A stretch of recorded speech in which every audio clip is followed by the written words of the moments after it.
Jadi ada beberapa pihak-pihak dari Malaysia itu mendesak agar patung-patung yang simbol-simbol dari penjajah itu dirobohkan. Nah, mereka juga mendesak agar pihak Malaysia itu mengikuti jejak dari Indonesia. Nah, di situ tujuannya agar ingin memperkuat identitas mereka. Tokoh-tokoh Malaysia membincangkan mengenai kemungkinan merobohkan patung-patung pahlawan kolonial British yang tersebar di berbagai tempat di Malaysia. Wacana ini muncul setelah munculnya perbandingan dengan Indonesia yang berhasil menghapuskan pengaruh kolonial dalam simbol-simbol publik mereka. Saudara pergilah tengok Tugu Negara. Patung itu semua patung orang putih. Tak ada itu macam saya ni. Patung itu semua patung orang putih. Tak ada itu macam saya ni. Nah, di sini dia komplain cuy ya, bahwa patung-patung yang ada di negara mereka itu bukan patung pahlawan mereka. Itu adalah tentara-tentara pahlawan-pahlawan dari British semua. Bahkan dia komplain hidung dia pun nggak ada mirip dengan patung itu.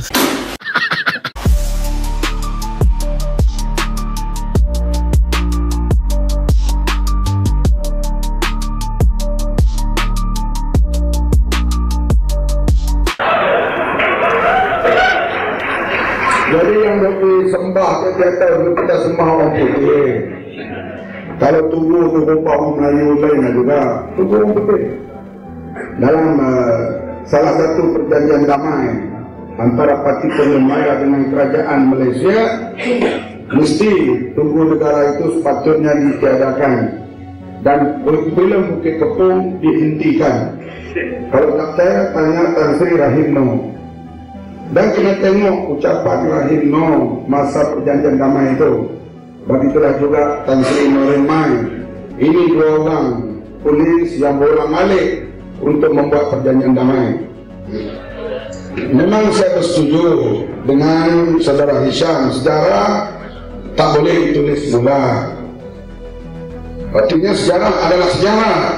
Cuma highlight itu. Kita katakan menjelang merdeka, dulu kalah orang yang memperjuangkan kemerdekaan. Saya sebut tadi Dr. Janggut, Mat Kilau, Dr. Banuddin, termasuk seorang lagi ulama yang dituduh komunis, Abu Bakar. Ini dituduh komunis juga, dibuang di Pulau Derajat. Pulau Derajat itu juga tempat dibuang Umar bin. Dalam temu bual sidang akhbar di Kota Baru, saya ditanya oleh seorang wartawan, saya tak tahu dari akhbar mana. Dia kata, Tuan Haji, bukankah tidak bersyukur, berterima kasih karena Malaysia merdeka melalui perundingan tanpa tumpah darah, air liur dan tank. Itu Melaya mencapai kemerdekaan. Jadi kita harus sekalian, sejarah adalah sejarah. Yang pentingnya bila kita pada masa akan datang kalau ditakdirkan dapat kuasa, kita kena highlightkan pemimpin-pemimpin semua golongan yang berjuang untuk memerdekakan Malaya.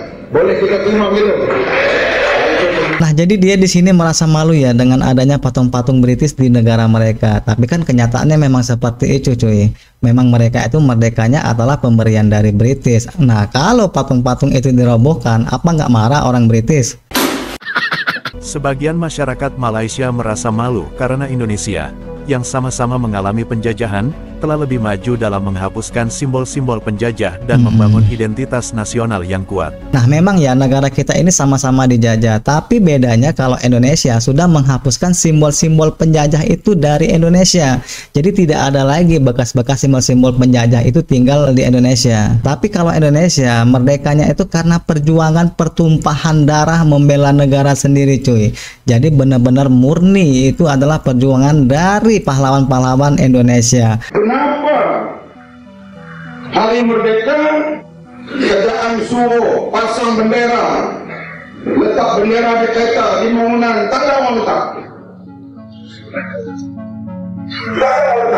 Nah, berbeda dengan Indonesia cuy. Apabila hari kemerdekaan itu tiba, di setiap rumah, di seluruh rumah itu bendera Indonesia itu terpampang, terpajang, berdiri tegak loh di depan rumah masing-masing.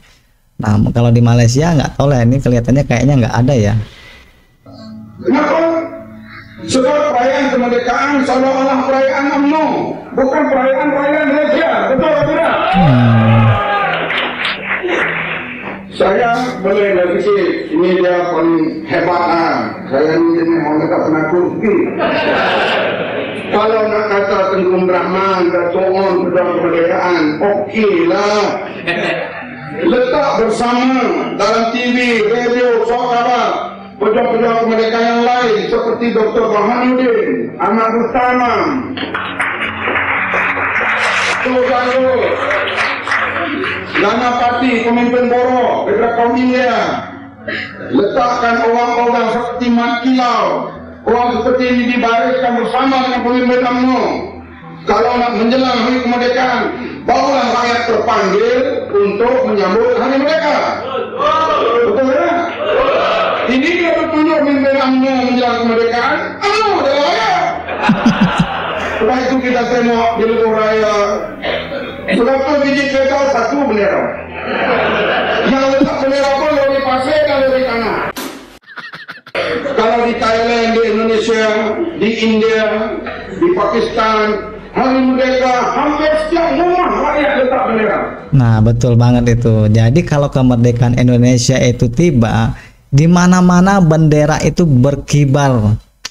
Beda mungkin di Malaysia ya, kata dia tadi nggak ada ya. Seperti salah satu kendaraan dari beberapa kendaraan hanya ada satu aja bendera yang ada di kendaraan itu, cuy. Mereka rasa hari kemerdekaan itu, tapi di Malaysia tak terasa langsung. Datang bulan hari merdeka, tak naik dan tak bukan, bukit kepong. Itu yang keluar dalam handset saya tu. Bukit Kepong yang ditayangkan oleh mereka tak kena mengenal perjuangan nasionalis, perjuangan untuk membebaskan perjuangan kemerdekaan. Hal ini menimbulkan desakan dari beberapa pihak di Malaysia untuk mengikuti jejak Indonesia dengan merobohkan patung-patung peninggalan kolonial British yang dinilai sebagai warisan penjajahan. Desakan ini mencerminkan keinginan sebagian rakyat Malaysia untuk memperkuat identitas nasional mereka dan melepaskan diri dari warisan kolonial secara simbolis. Itulah cuy ya perbedaan Indonesia dan Malaysia. Sama-sama merdeka pada bulan Agustus. Meski sama-sama merdeka di bulan Agustus, Indonesia dan Malaysia ini mempunyai cara yang berbeda dalam meraih kemerdekaan. Nah, yang pertama nih, kemerdekaan Indonesia itu diperingati pada 17 Agustus 1945.